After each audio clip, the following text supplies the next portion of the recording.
আসসালামু আলাইকুম। আজকের পর্ব জরুরি কালিমাসমূহ প্র্যাকটিস। আলহামদুলিল্লাহ, আমাদের নাদিয়াতুল কুরআন সম্পূর্ণ পড়া শেষ হয়েছে। এখন থেকে আমরা কুরআন শরীফ পড়া শেখার যাত্রা শুরু করব ইনশাআল্লাহ। তবে কুরআন পড়ার আগে আমাদের জন্য জরুরি কালিমাসমূহ জানা ও প্র্যাকটিস করা অত্যন্ত গুরুত্বপূর্ণ। তাই আজকের পর্বে আমরা জরুরি কালিমাসমূহ প্র্যাকটিস করব এবং সেগুলোর অর্থ ও গুরুত্ব বুঝতে চেষ্টা করব।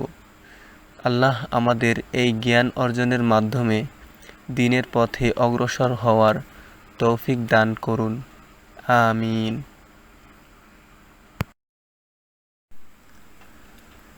জরুরি কালিমাসমূহ।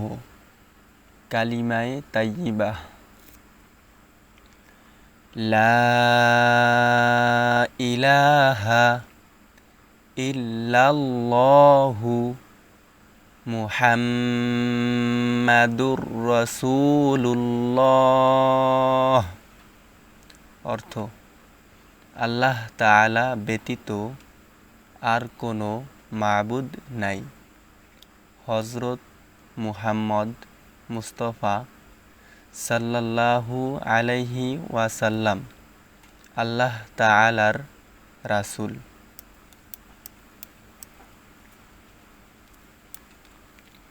কালিমায়ে শাহাদাত। আশহাদু আল্লা ইলাহা ইল্লাল্লাহু ওয়াহদাহু লা শারীকা লাহু ওয়া আশহাদু আন্না মুহাম্মাদান আবদুহু ওয়া রাসূলুহু। অর্থ: আমি সাক্ষ্য দিতেছি যে আল্লাহ তাআলা ব্যতীত ইবাদতের উপযুক্ত আর কোনো মাবুদ নাই। তিনি একক, তাহার কোনো শরীক নাই। আমি আরও সাক্ষ্য দিতেছি হযরত মুহাম্মদ সাল্লাল্লাহু আলাইহি ওয়াসাল্লাম আল্লাহ তাআলার বান্দা ও রাসূল।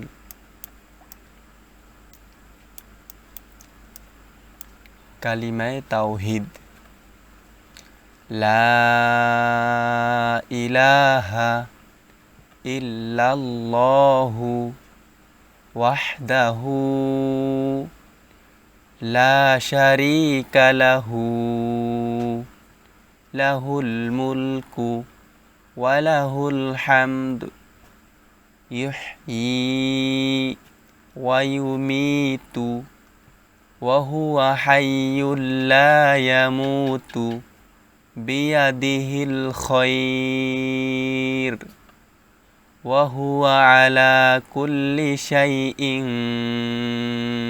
কাদির। অর্থ: আল্লাহ তাআলা ছাড়া আর কোনো মাবুদ নাই। তিনি একক, তাহার কোনো অংশীদার নাই। প্রকৃত রাজত্ব তাহারই এবং তিনি সকল প্রশংসার অধিকারী। তিনি জীবন মরণ দাতা। তিনি অমর, তাহার মৃত্যু নাই। সকল ভালাই তাহারই হাতে এবং তিনি সর্বশক্তিমান।